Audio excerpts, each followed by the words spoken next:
Good evening. Welcome back to the second edition of UBC News Tonight. My name is Maureen Babidie, and let's get right into it.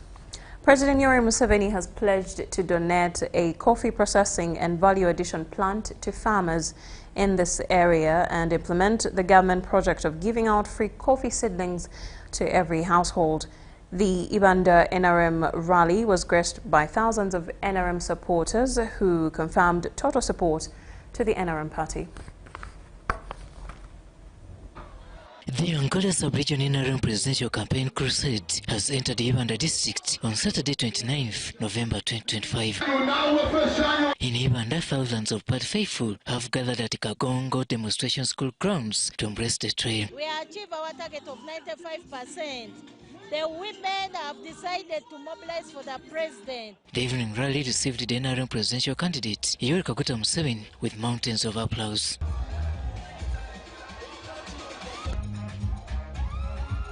In Ibanda, the yellow bus, which is being driven by its 2026-2031 senior driver Yoweri Kaguta Museveni, carried more than 7,000 supporters to the venue. Indicates how the party has been performing in the district and what we are yet to do in the next Kisanja.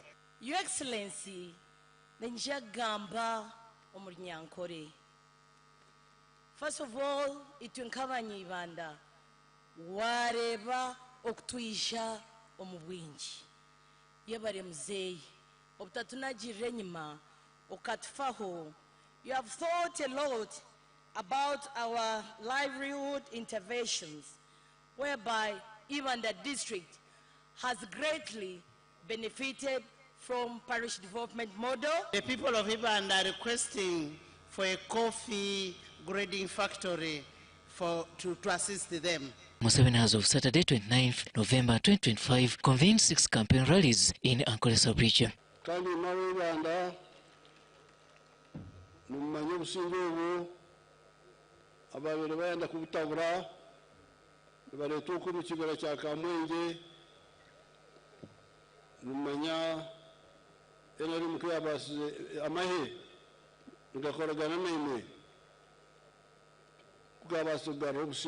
Regarding infrastructure, Museveni is proud to inform the rally on what his government has given to Ibanda district.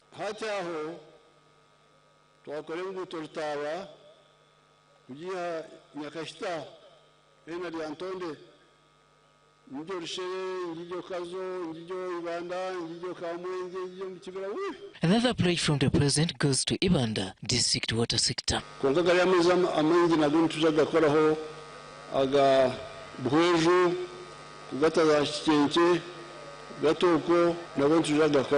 With improvements in the education and health sectors, Museveni's campaign file to Ibanda voters carries messages about wealth creation. Reacting to requests made by coffee farmers in the area where there is need to improve on the coffee output, President Museveni has endorsed this request.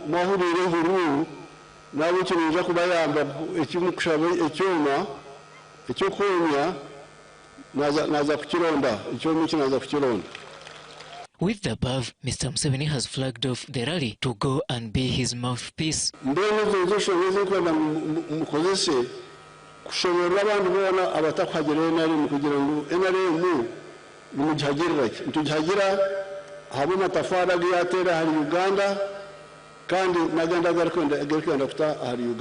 In a very rare occasion, first daughter Patience Rabogo delivered the closing prayer. Heavenly Father, we want to thank you for the life of our beloved President, father, and leader, Mzee Yoweri Museveni. We believe that you raised him up as a Moses to lead your people, Uganda. The Bible says there never arose a prophet again in Israel like Moses, whom the Lord spoke to face. It is because you love Uganda that you sent Mzee to deliver your people from the pharaohs that had held us in bondage for decades. The pharaohs of civil war and bloodshed, sectarian violence, injustice, insecurity, HIV and AIDS, the pharaohs of Joseph Kony, Lakwena, ADF, division, economic decline, and poverty. We thank you, Lord, that you have been his help all these years and you have fought all his battles for him. We thank you for his visionary leadership and that he has been a faithful shepherd of your people. We thank you that you have led him and his team as he has traversed the country these past weeks campaigning. Your word says that the end of a matter is better than the beginning. We pray that you will carry him through the remainder of the campaign season and bring him to a successful conclusion on January 15th. The rally ended with activities which, among others, included donations to the First Citizen by even the NRM leaders. That for us, we have come to say thank you to the president. For us, we already voted, by the way. We already did what? Because we have come to appreciate and we want to protect our gains. Robert Nyango, UBC News. Over in less than 1 minute. Thank you, Robert Onyango, for that report. Now, in more news, a new poll has put the National Resistance Movement NRM candidate Yoweri Museveni in the lead of the presidential election. The poll conducted by Marsh Africa, an independent research firm, is out with barely 2 months to the January 15th, 2026 general election. The poll shows that if Uganda were to elect, President Museveni would get 64.8% of the vote. Close rival Robert Kyagulanyi Ssentamu, the National Unity Platform flag bearer, would come next with 27.2% of the total vote. The remaining 6 presidential candidates would share the remaining 8%. According to Marsh Africa, 9,812 participants were interviewed from across different groups, gender and socio-economic categories. Of the 9,812 sampled participants, 5,279 respondents, 541 were drawn from rural areas, compared to 4,534 respondents, 461 from urban areas. Respondents were asked a direct question: if the 2026 presidential elections were held today, who would they vote for? According to the poll, FDC's Nathan Nandala Mafabi is at 2.1%. Alliance for National Transformation, ANT, presidential flag bearer Gregory Mugisha Muntu is at 0.9%. Other presidential candidates in the race are Common Man's Party, Mubarak Munyagwa, National Peasant Party, Robert Kasibante, Joseph Mabilizi of the Conservative Party, and Frank Bulida of the Revolutionary People's Party. According to Marsh Africa, the objective of the poll, which was conducted in October this year, was to test the political pulse across the country as Ugandans prepare for the 2026 general election. In the research results, 67% of the sampled respondents prefer NRM, while 35% settled for NUP. Asked why they prefer Museveni, 725 of the sampled respondents cited security, while other respondents said his experience and ability to stabilize the country over the years makes him the best candidate.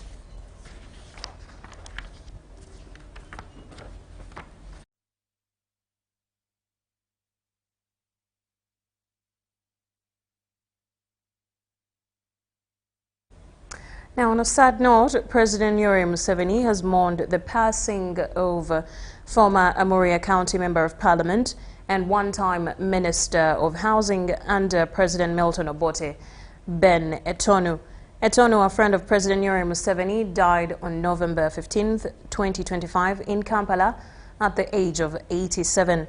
In his eulogy to the mourners, President Museveni described Etonu's life as a distinguished journey of service and duty to our country. The President's message was delivered by Vice President and Katakwi woman MP Jessica Alupo during a burial ceremony in Adome Village, Amochu Parish, Apeduru Sub-County in Amuria District. The President also decried the loss of elders who carry a wealth of experience and wisdom.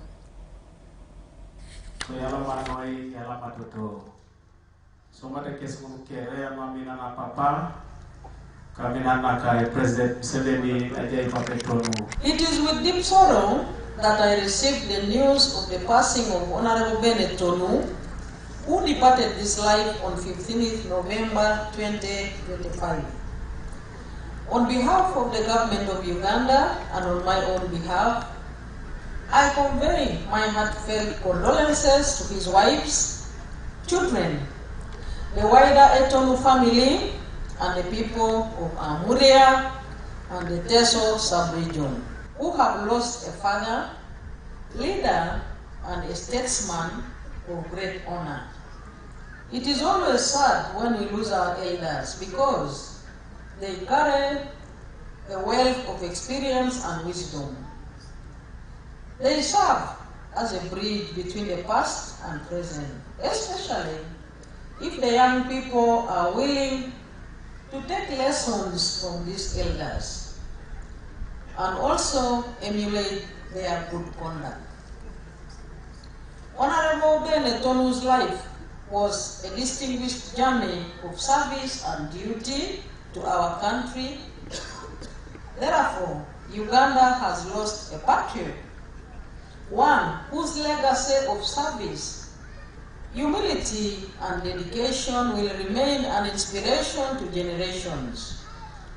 We honor his lifelong contribution to building a better and more prosperous nation. Now that the NRM has ushered in peace in every part of the country and also modernized the infrastructure, let every household emulate the example of Mzee Etonu to create wealth and jobs by selecting a profit-making enterprise in the 4 sectors of commercial agriculture, services, industry, and ICT. I salute the late Mzee Etonu for his selfless contribution to the peace and development of Uganda. I urge his children to carry forward his good works. To the family, I urge you to find comfort in the knowledge that Honorable Etonu lived a full, impactful, and purposeful life. May the Almighty God grant you strength during this difficult time. May his soul rest in eternal peace. Yoweri Kaguta Museveni, President of the Republic of Uganda, 29 November 2025.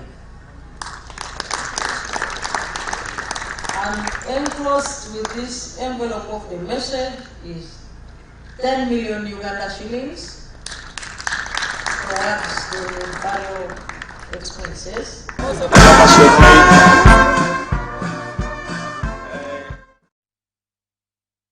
May his soul rest in peace.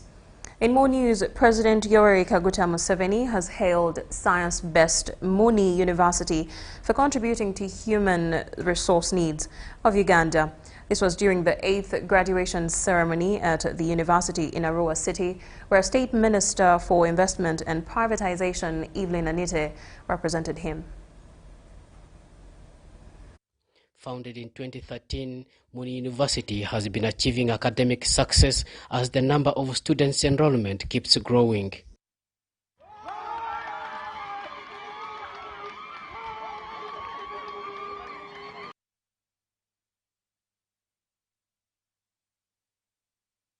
I personally, to pursue this bachelor's in nursing science, it has not been easy. I've been struggling with life here and there, but we thank God that today it has been done. President Yoweri Museveni, who is a visitor to any public university in Uganda, was represented by the State Minister for Investment and Privatization, Evelyn Anite, who delivered his speech during the graduation ceremony. Muni University, through programs in science, technology, health, agriculture, education, and information system, is shaping new generation of thinkers, practitioners, who can lead our country in a more competitive and equitable future. The president says science-based education aligns with the national priorities of Uganda. This university stands as a symbol of what is possible when education is aligned with national development priorities. I also want to appreciate the university's management and staff for your patriotic contribution to the human resource development in Uganda. Your work continues to strengthen Uganda's human capital. Out of the 481 is Ran Biel Kong, a South Sudan refugee from Kiradongo refugee settlement, who graduated in Bachelor's of Nursing Science. This would not have been possible without the support from the UNHCR and Window International Uganda. Of course, war brings instability, of which you cannot thrive educationally. I thank Uganda for being home to me. It's because of peace here. That's why I'm able to attain this education. Back home, it would not have been possible.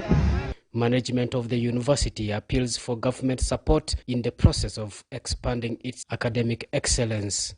Africa needs job creators. It is my sincere hope that by next academic year, we may launch some PhD programs. So allow me to request His Excellency the President to support us. Muni University needs an additional 8.2 billion shillings for their wage bill, so as to enable us to get to the level of staff that we would need. And this is part of the 22 billion additional funding that they would require to support the other development. Joseph Odama, UBC News.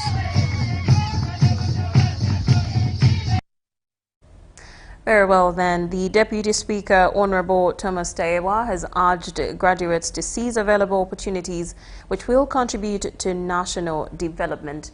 He was representing President Yoweri Museveni at the Kampala International University Bushenyi campus graduation ceremony.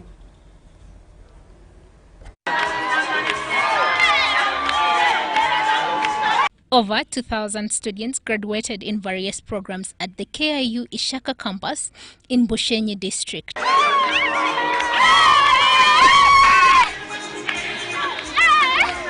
Tayebwa praised the university's vision for development and encouraged graduates to focus on their respective fields, create jobs and employ others. I thank the university staff for delivering on their obligations of teaching, research and innovation.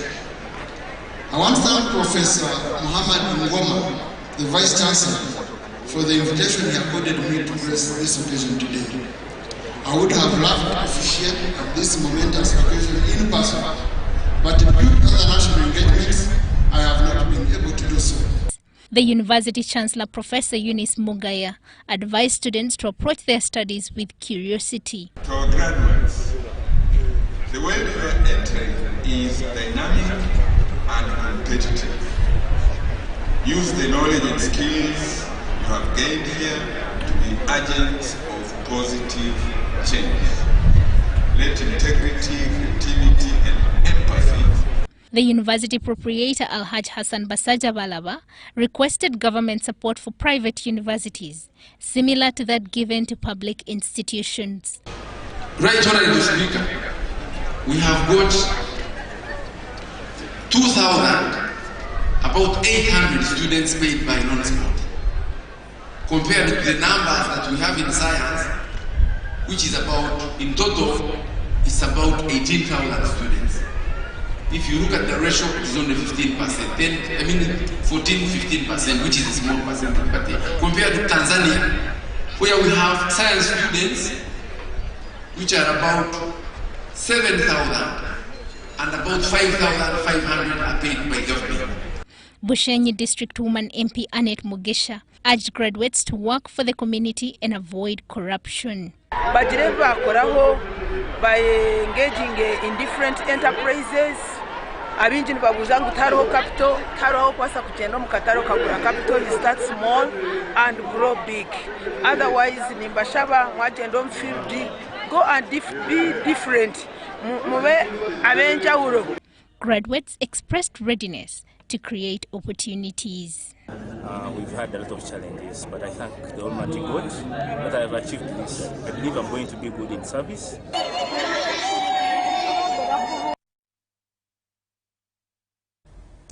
Relatedly, Minister Baryomunsi calls for a digitally driven Uganda with the need to improve innovation. This was during the 18th graduation ceremony of Uganda Institute of Information and Communication Technology. Speaking to you as a doctor. Minister Baryomunsi, who presided over the 18th graduation ceremony of Uganda Institute of Information and Communication Technology that had over 600 graduates, urged them to drive the future of homegrown technology. It is not easy to acquire the skills, to get the knowledge, to pass exams and be among the people graduating this morning. The era of technology, we know that even delivering knowledge is much more easy courtesy of technology. So technology has changed the way things are done.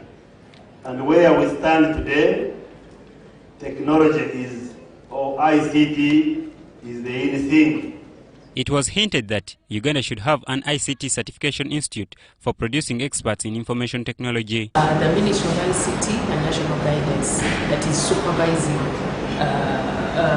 UICT, the Uganda Institute of Communications Technology, wants to see this institute grow into an institute that is going to be a center of excellence for professional courses and professional training. So this institute offers diplomas, certificates, and even professional certifications. So to the young graduates that we have just seen graduating today, and all the young people out there, we encourage you to not only stop at the diploma and certificates, but also to move beyond that. The graduation was held on the theme, Empowering the Digital Generation, Building Adaptive ICT Talent for Uganda's Future. In more news, youth in Karamoja sub-region are urged to resist being used in instabilities in this political time. This was during a stakeholders meeting organized by Uganda Human Rights Commission, Remarian Civil Society Organization in partnership with Uganda Electoral Commission. The Uganda Human Rights Commission, Remarian Civil Society Network and the Electoral Commission have organized the regional stakeholders engagement, where participants raised the concerns of security being sided, intimidation, threats, and where security are seen in election areas which they claim threatens voters. To perceive the security forces as partisan and not as neutral, as a neutral force. State candidates. And that concept is not there in any institution doesn't have that kind of thing. We have flag bearers of parties, all parties, of course. We have independence. Society, we want to make sure that we advocate for transparency. We have also brought students to be part of this. We have the security, we have the religious leaders, we have women, we have civil society. So it is elections. Maybe I didn't mention, we also have political parties here. Karamoja Sub-Region Electoral Commission Coordinator Linus Okori raised concerns on insecurity caused by illegal firearms in Karamoja. Karamoja is a disarmament zone. I told you about the porous borders. Now the Karamoja are very stubborn with their neighbors, Turkana, the Pokot. To be part of election. Polling station. In the polling station, no gun is supposed to be near the polling station.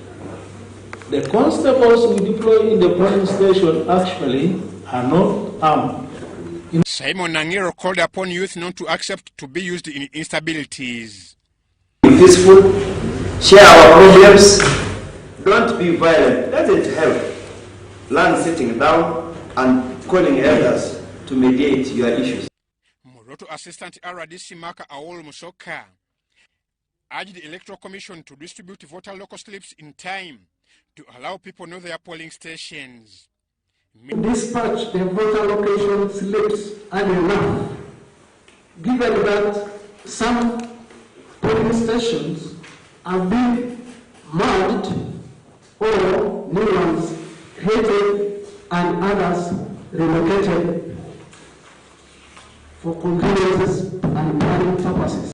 Meanwhile, Karamoja Uganda Human Rights Commission Coordinator called for upholding of human rights during elections period. Elections in Karamoja are challenged by low voter turnout caused by insecurity and migration. Amwai Vanjuko and Maureen Iga for you.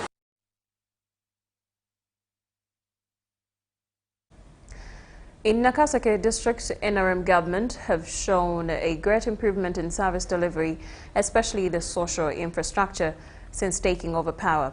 Our focus today turns to the remarkable growth of the education sector compared to the 1980s. Our reporter visited schools across the district to assess the progress made over the years. Since the NRA or NRM took over power in 1986, Nakaseke district has registered progress in the education sector due to policy reforms, infrastructure development, and targeted investment. The introduction of universal primary education UPE increased the school enrollment. Chito Sub-County Chief John Baguma explains the changes in the primary education. We have 7 government primary schools. The enrollment is big enough, and at least all the teachers, they attend to duty. With the rollout of Universal Secondary School USE, Nakaseke secondary schools recorded higher enrollment and reduced dropout rates. Nakaseke was the best performing district in PLOE, region in this Royal Sub-region. That is in terms of education. Atakati ngabo tufunye secondary schools, kugambe the last 1.5 years, batuzimbid na masomero mukaga. Aga secondary schools. Kango butukayo, olabaliaka, nebola babana tewina njawulo na ba Kampala. Kataleka Mese Modern Secondary School, with over 1,000 students offering both O and A levels, is one of the government-founded schools in Nakaseke district. This school serves the community around these villages like Kataleka Mese, Chivumu, Lusanja, we have Wakatama, and then beyond. The Deputy Academics teacher Geoffrey Mukwaya says government has supported them with the community-based facilities.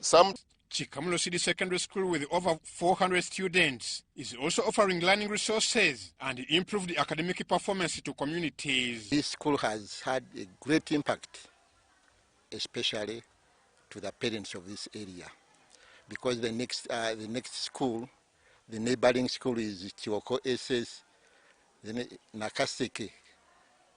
So this area doesn't have a government secondary school.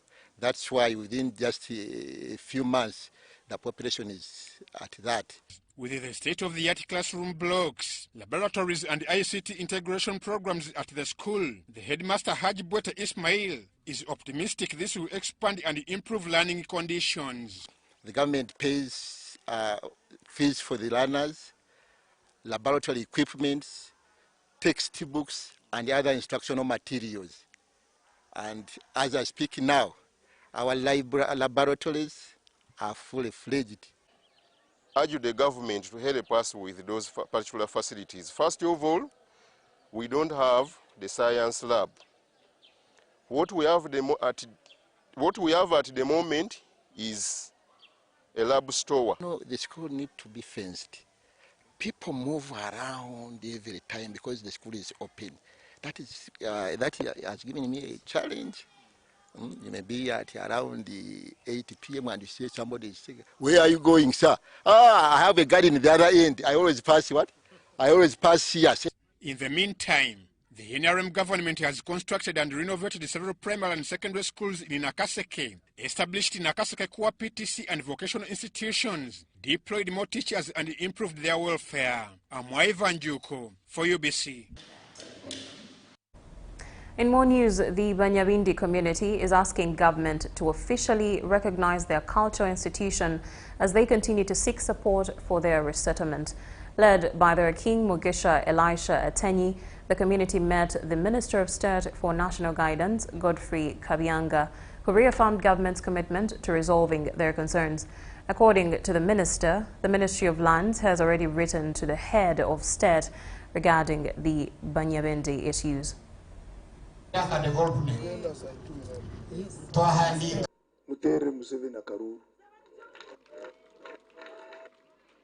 Museveni mumutereki, Museveni NRM.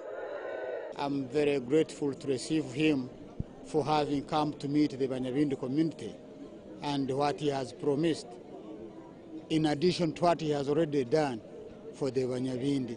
It is great that he's again here and he has promised wonderful words that he's going to meet with His Excellency and present the same case for the Banyavindi, especially in matters regarding resettlement. In the 60s and 70s, because of confusion that was there during that time, they felt insecure staying in the mountains, and some of them were chased from there. So they came to the lowlands, and in the lowlands, to be secure, they stayed in trading centers. So that's why you meet their concentration is in Muhocha, in Mubuko, in Chinyamaseke, and the other trading centers. Have all those challenges. Then we also have challenges in regard to tribalism here. But of course, we have to contain them and see how to move with our fellow community members, because as Banyavindi we are peace lovers. The Honorable Mayanja has already written to the President about this case, and I think now we need to remind the President that it is an issue that needs to be handled, with or without elections. But it's also important to note that they are NRM, 100%. For them, with NRM, they can't make any mistake, and they are supporters of President Yoweri Museveni. So I came here to give them that respect, first of all, to recognize them, and also to ask them to vote for the President. Meeting where they had invited me as guest of honor to close it, and now I've closed the meeting. Yep.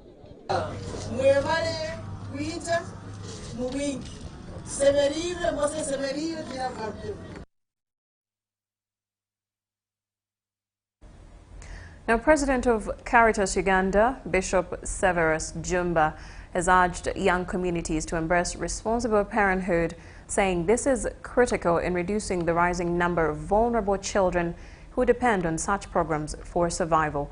This was during Caritas Uganda annual second fundraising dinner at Hotel Africana in Kampala to raise 200 million shillings to support disadvantaged children. Over 90 million shillings in cash and pledges has been raised at the second fundraising dinner organized by Caritas Uganda under its Child Care and Emergency Relief Program. Caritas offices receive daily appeals for school fees, medical care, nutrition support, clothing, and psychosocial assistance. These are not numbers. They are the lives of children whose futures hang in the balance.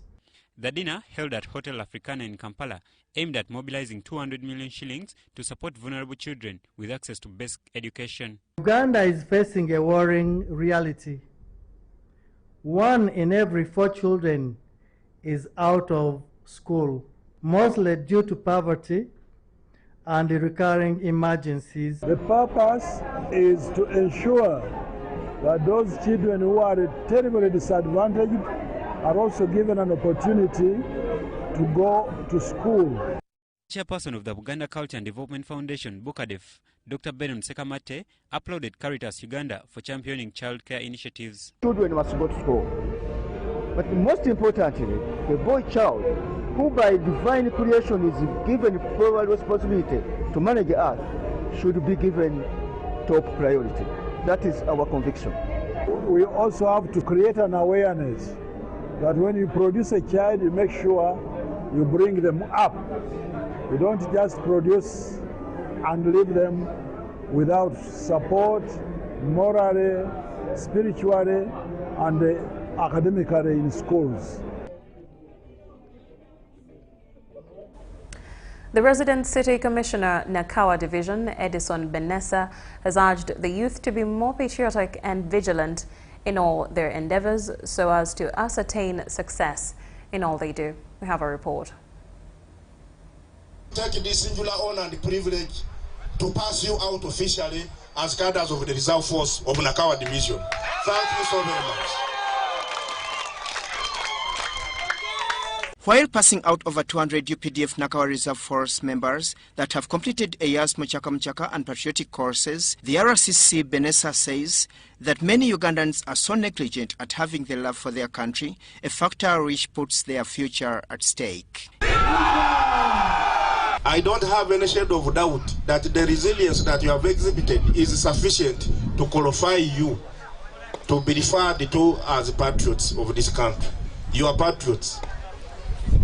You are patriots because you have exhibited the highest order of resilience. Patriotism as a principle of the National Resistance Party that we serve. It has been a success. This training started way back last year in October, and they have finally been passed out today. It has been a success. This training started way back last year in October, and they have finally been passed out today. He adds that during such moments of political trials, many of them have been taken for granted by non-visionary leaders, and as such, pushing them to become candidates of violence. So it is a humble appeal that I'm giving to my younger brothers and sisters. Let them participate in politics as potential voters. They are at liberty to make their choices, but they should not in any way antagonize others for the choices they make. Let's maintain peace and tranquility throughout this electoral process. Training gye mufunye oba omusomo gwe muvaamu gubadde gubatendeka kweyisa bulungi.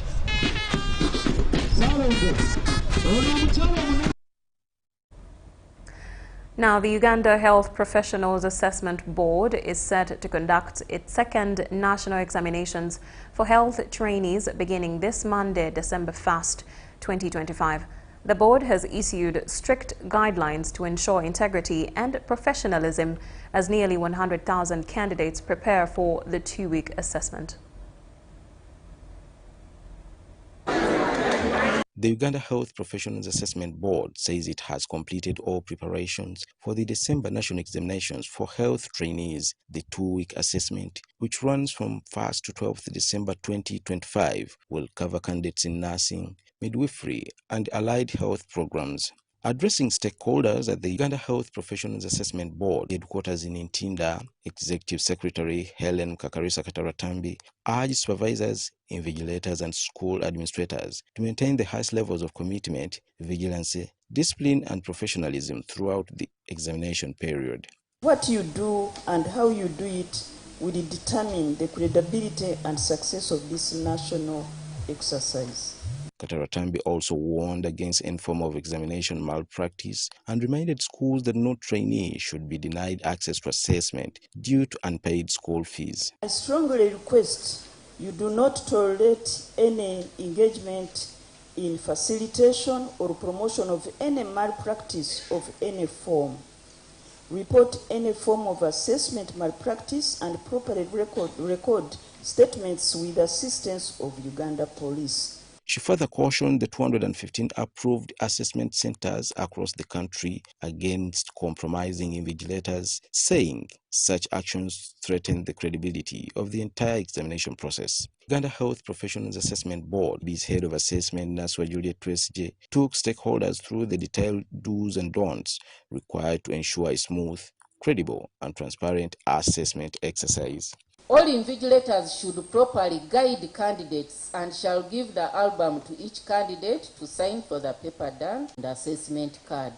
Educations have also encouraged all nursing and allied health professionals to regularly update their practicing licenses to remain compliant with national standards. So we pray that when examination comes in, we will not get calls that students have been denied exam. Please make sure that by the time we certify someone or accredit someone, the person is ready to be let out in the market for both local and international. A total of 99,751 candidates registered for these examinations include 69,567 from nursing and midwifery and 30,184 from allied health programs. Tony Senaulia compiled this report.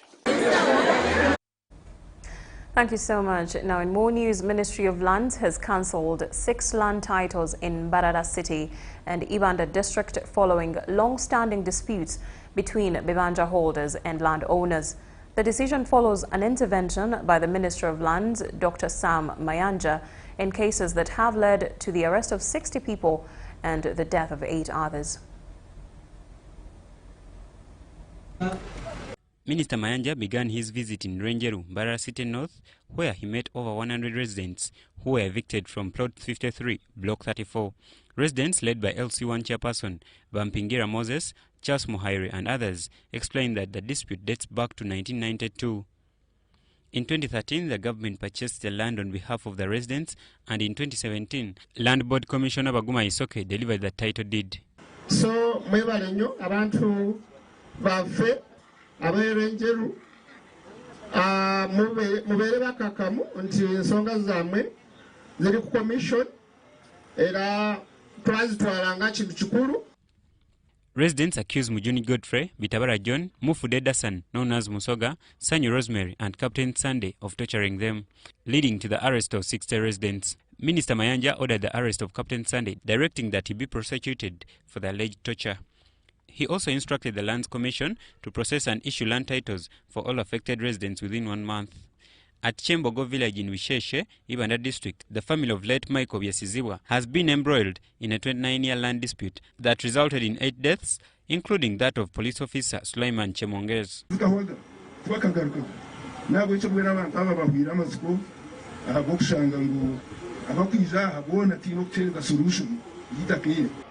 Article 98, sub-article 1, yagamba nti yenna ateteganya ab'ekibanja akwatibwe avunaanibwe.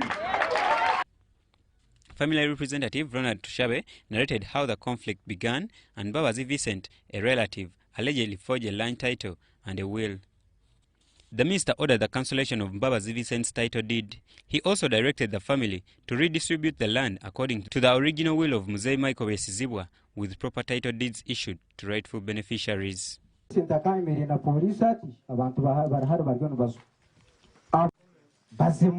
Omusango y'aba bantu eri omu kooti kunabire nduho aha natunga okumanyisibwa kwanyu kifuna under false pretenses n'olwekyo ekyo kisalizaamu kaakati.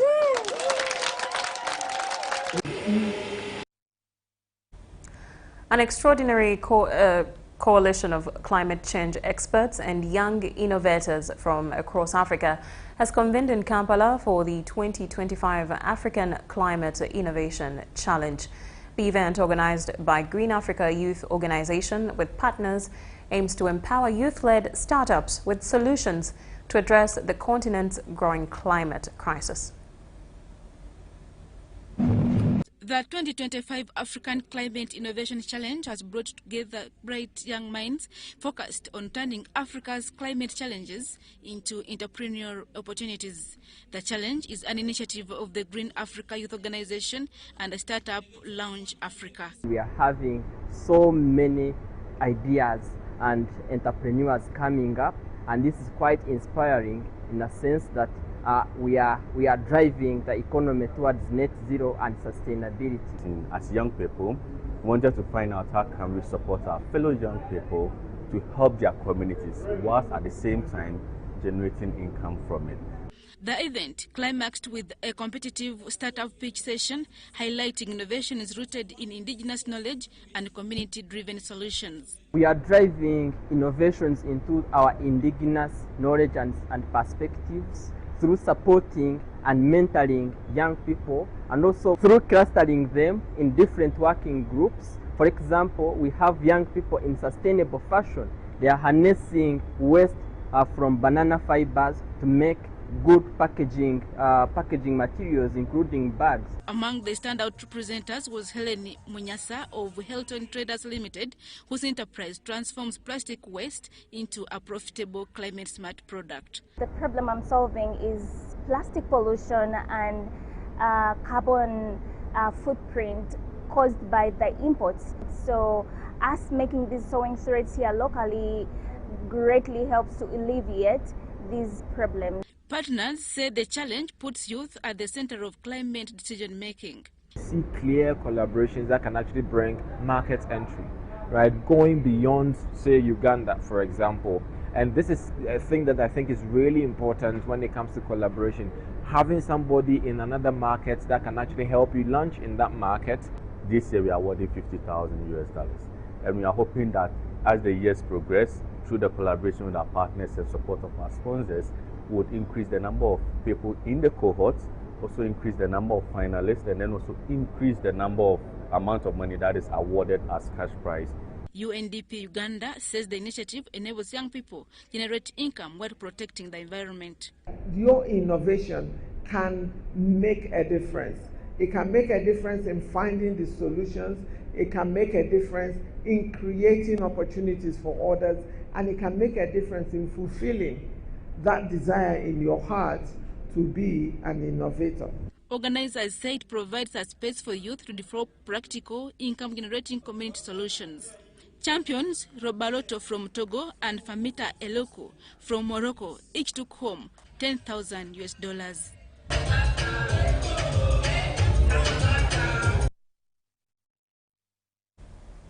Now, people with disabilities are encouraged to step confidently into the digital world and use their talents to shape Uganda's future. We have a report.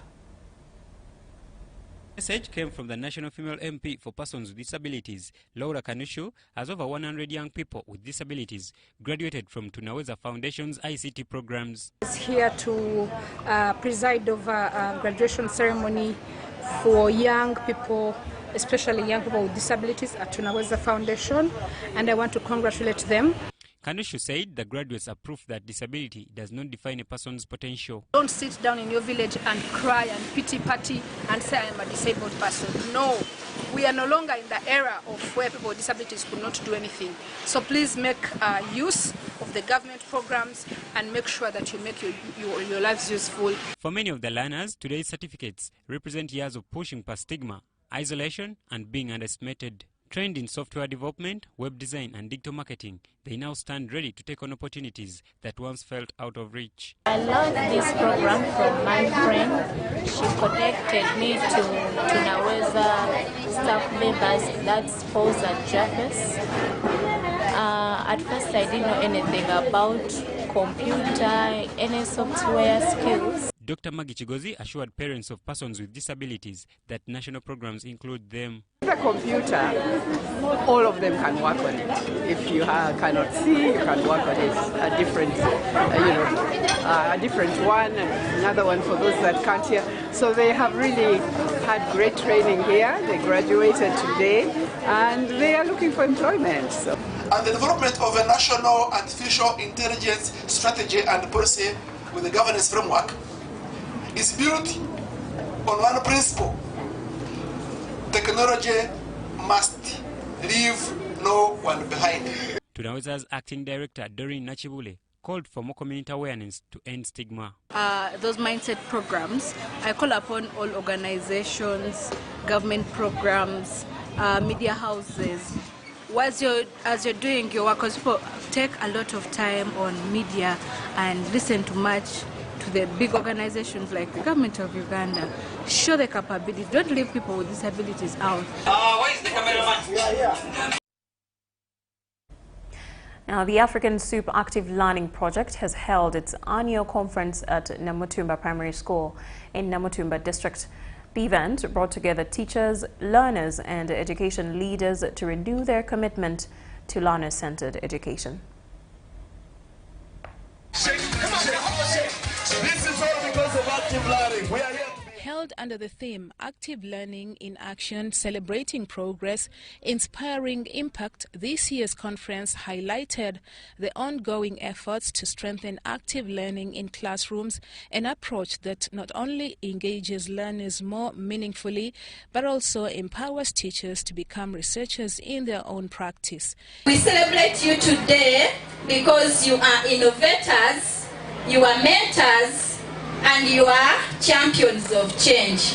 Education officials and local leaders used the platform to reflect on the gains made in the district and pledged continued support towards expanding and strengthening the active learning model. He has been there with us, but very idle. So we want to appreciate our partners for supporting our hands to reawaken active learning in our classes. The Ministry of Education was also represented at the event, reaffirming government's commitment to innovative approaches that improve teaching and learning outcomes across the country. Active learning represents a shift from traditional chalk and talk approaches to learner-centered, participatory and inclusive teaching. The African Soup Executive Director Michael Kaithiwa noted that the organization has continued to grow into a model for community-driven solutions that equip learners to shape their futures and become true agents of change in their communities.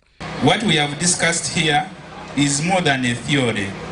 It is a collective commitment to creating classrooms where every learner participates, questions, collaborates. Partners say their focus remains on empowering teachers, inspiring learners and transforming classroom experiences for better education outcomes in Uganda. Aligned with the ministry's motive to see that teachers can be able to implement competence-based curriculums, the Active Learning Project is running a FAIR program in Namutumba, targeting over 1,000 teachers. A project, Active Learning. It started in SUP, Namutumba, and when we realized it was working so well, we had to enhance it to the entire district. Space, teacher, active learning makes everything clear. Realize the other side. Clap them. The Minister of State for Disability Affairs at Ministry of Gender, Labour and Social Development, Asamo Helen Grace, is unhappy with the way the ban on Kavera was handled. Asamo emphasized the late NEMA Executive Director, Dr. Tom Okrut, had advocated the removal of polythene paper, citing its devastating impact on the environment. She was attending a eulogize ceremony to the works of the late environmentalist and ED NEMA, Dr. Tom Okrut, who died in April 2024.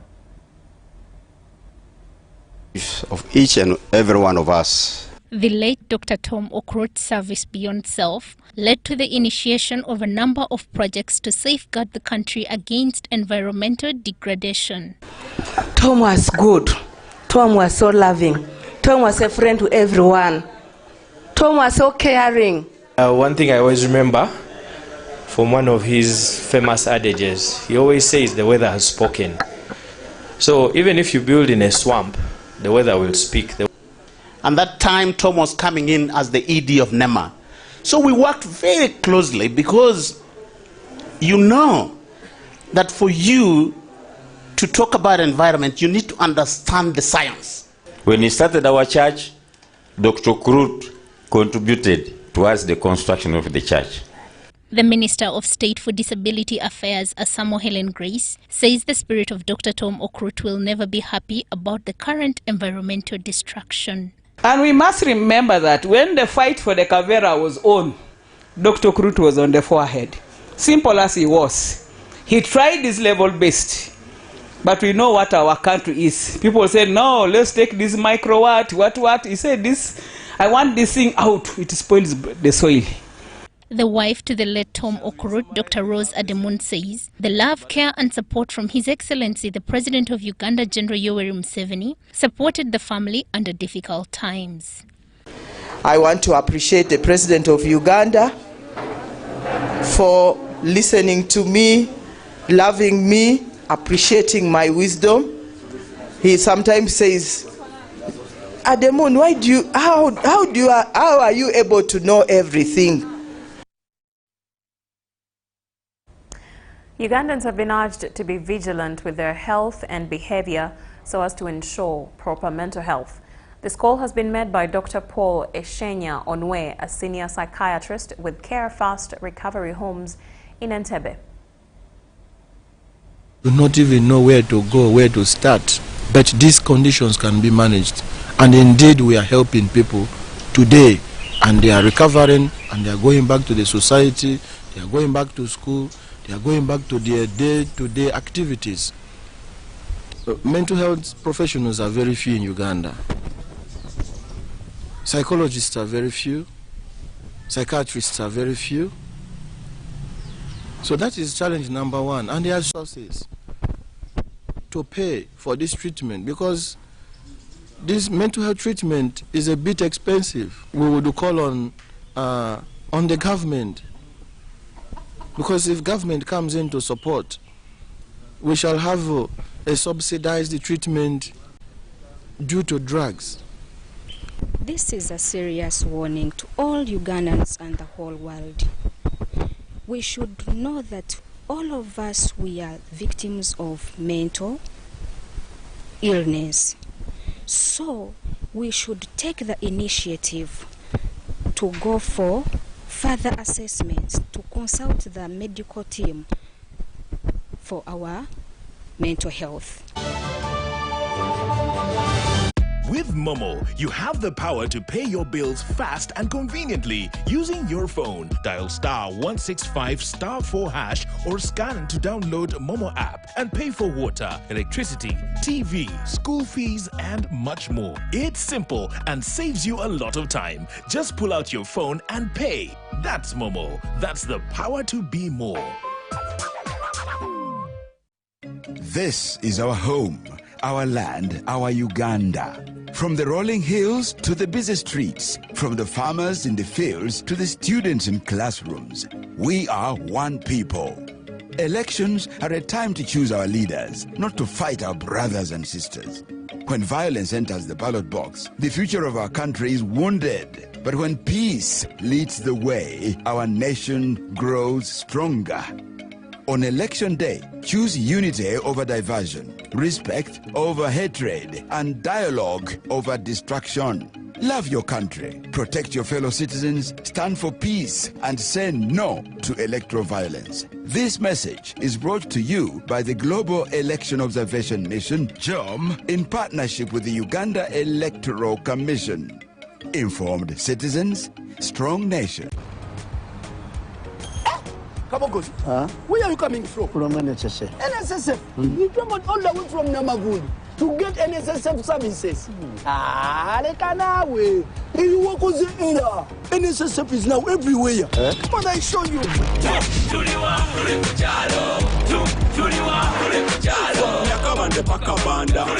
can register for NSSF. I'll contribute to your Simate life. Now deep down in the Barara. Make NSSF payments. No hala okubeka langala. NSSF sure is not far. But tomorrow kuhika gotido. Enjoy NSSF from where you are. Access NSSF services right where you live. With over 20,000 quick teller agents across Uganda, now you can conveniently register yourself, make NSSF payments and contributions to your Smart Life account to Obeda. NSSF, a better life. New Life Prayer Center and Church in Mombasa, Kenya welcomes you to the end of the year conference by seeking the face of God for 12 days. Come and receive your miracles, healings, and signs. You will meet the servant of God, Pastor Ezekiel, face to face to give you the word of prophecy for your life towards 2026. How have you prepared yourself spiritually for the year 2026? Then come and meet the great grace of God that will give you new steps and hopes. Are you tortured by witchcraft, spirits, dark altars? Come and Jesus will set you free. From the 3rd to the 14th of December, time is from 8 a.m. in the morning. Come travel with us to Mombasa at affordable rates from Uganda. Call +256 701 277 547 or +256 776 270010. You are all welcome. Keep watching World Evangelism TV.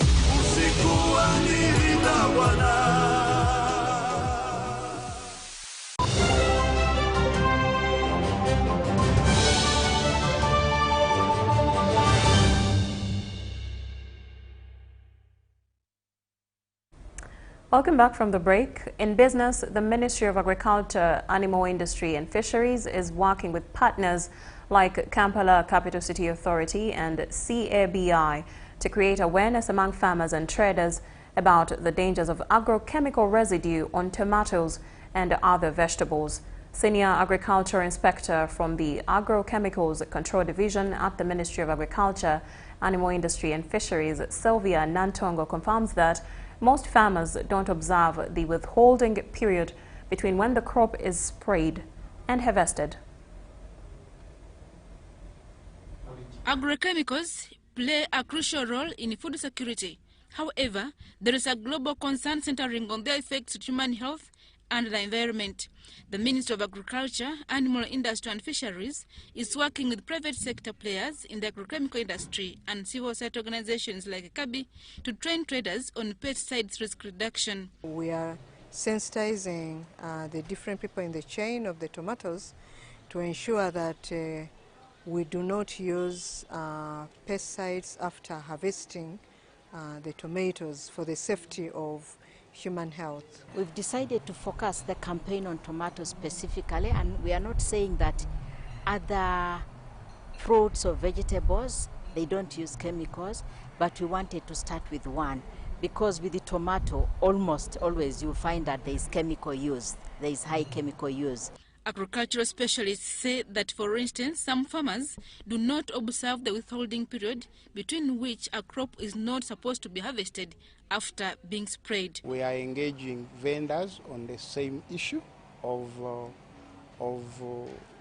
avoiding selling vegetables with visible residues of plant protection inputs, but also ensuring that they engage with their suppliers at source. We are telling farmers all the time, before you start using chemicals, read the labels such that you know when to apply and when to harvest. In so doing, you are reducing the amount of chemicals into the market. Some of the traders confess that they did not know that agrochemical residues, especially on tomatoes and other vegetables, are harmful to human health. Tugambe ne bannaffe ennyaanya eziriko eddagala nga bazifuuyiddewo liri ziri fresh temuzigula zirwaza zirina obulwadde obuki bantu bangi babadde nga nze nga tebakola tebakitegeera naye. We learned a lot in this campaign because sometimes we used to go in villages, we get tomatoes, we spray chemicals so that our tomatoes can look nice, to keep them long lasting. But today and the other campaigns, I've learned a lot. Regulating agrochemicals is crucial for protecting human health, the environment, and ensuring sustainable agricultural practices. The parish priest of Chitende Church of Uganda Parish, Reverend Samuel Muwonge, has advised clergy to preach economic emancipation of followers.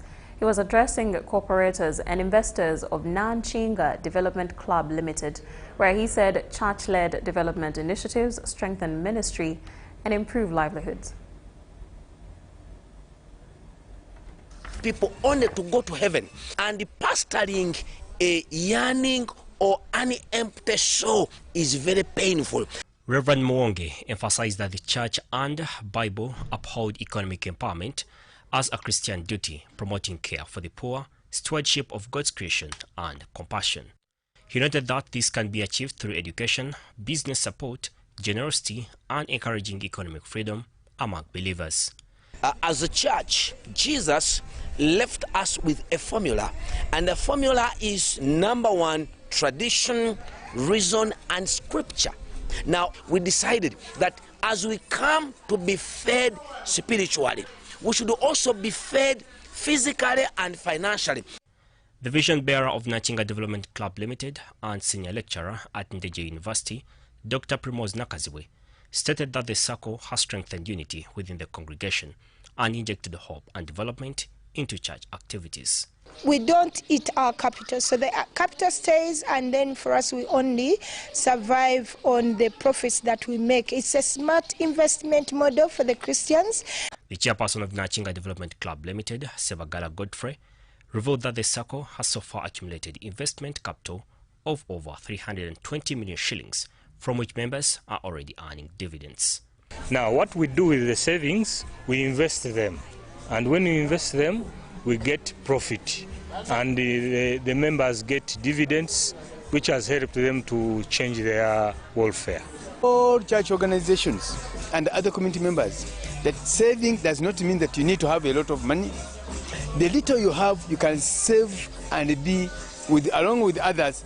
Bududa district equally boasts of multiple circles supported by government programs. We have 159 circles. We have encouraged them to save. The other circles under different government interventions. Saying the circle has eased financial pressures, especially on school fees at the beginning of the year. I'm always not worried about how my next year is going to be, what my school fees for the children is going to be. Because with Nanchinga, you don't have to labor being there. It's money working for you when you're seated.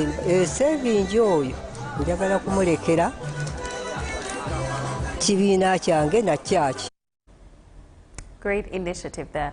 Now, the Uganda LinkedIn community has hosted its first ever Link Up event aimed at fostering learning, networking, relationship building, and creating new opportunities. LinkedIn is a global professional platform widely used for career development and job searching. Users worldwide, LinkedIn has attracted professionals, including Ugandans, who utilize the platform to grow their careers, expand networks, and access new job opportunities. The Uganda LinkedIn community, under its initiative Link Up Uganda, organized its inaugural LinkedIn event in Kampala. Uganda LinkedIn members connected offline, share experiences, and explore opportunities for personal and professional growth. It is your spiritual connection. So we've invested several billions there, and I don't even think about it so much. But Rita Bulyamatha, the founder of Link Up Uganda and mastermind of the event, highlighting resilience, consistency, empowering professionals, providing solutions through enhanced career development, job creation, and professional relationships. LinkedIn creators, we have always shared, we have talked, we have told, we have built communities, but we wanted to take it a notch higher. We thought, why not put faces behind the profiles that we see, behind the creators that we see? So I came up with the Link Up, and this being the first edition of the Uganda Community LinkedIn Networking event. And we are planning to have this annually, and then also be having smaller events in between. It's been a beautiful event. It exceeded my expectations. I came to network. As humans, we love interacting with humans, and relationships are the best thing that has happened to us as human beings. So I was so thrilled. Every profession needs to network. As it says, network is your net worth. As young professionals, young people, you need to get into rooms where there are other people. Sometimes it's very hard to knock at somebody's door, but when you come to such an event like the Link Up event, participants at the event also shared experiences. This Linked Up event that was put up by Rita is one of the most beautiful things that we can have as creators. Okay? So when I was coming here, my expectation was to meet great people, coaches, people in human resource, people in marketing, people in communication, which has come true. I have met so many beautiful and great people here. The speakers, Rita Kabanyoro, spoke nicely about how we can elevate our networking.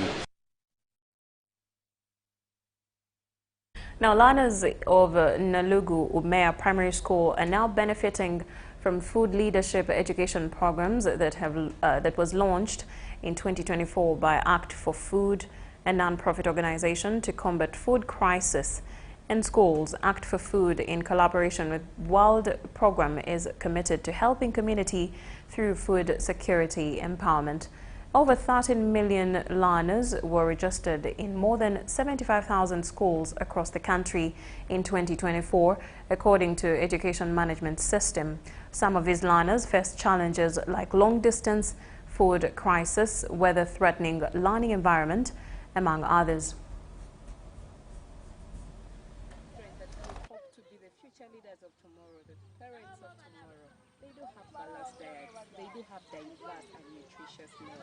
And all that is supplemented through the different vegetables The vegetables like sukuma wiki, dodo, which is amaranth, nakati, and with belief, just add this to their meal and we're ready to grow into leaders, into parents who are knowledgeable when it comes about food security. It has helped us to equip our children with skills which they have gone, which they go with in the community, that's to say, disseminate information from the school, the community. So people are learning how to utilize the small land around their areas, or rather their homesteads, to come up with something which is very good.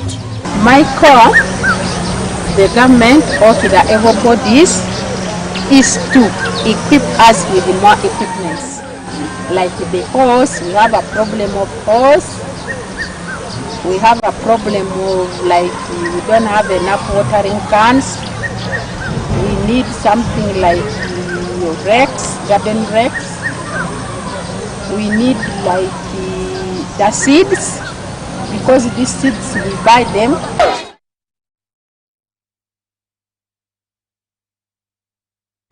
And that's about all we gathered for you this evening. We thank you so much for your audience. My name is Maureen Bavidie. Good night.